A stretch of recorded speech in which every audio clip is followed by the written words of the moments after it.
To copy numbers from a picture on Samsung Galaxy S24 Ultra, open Gallery app. As the example, we will copy a phone number from a photo so that we can easily add the number to the contact list. Next, open a photo you like to copy the phone numbers from. Tap extract text icon at the bottom right corner of the photo. You will see that your phone will highlight the text and numbers within the photo.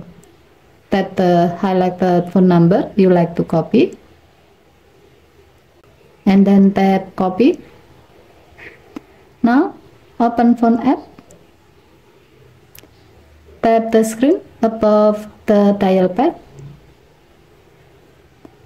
and then tap paste to paste the phone number you have just copied before. Tap the plus icon at the top right so you can add the phone number to your contact list.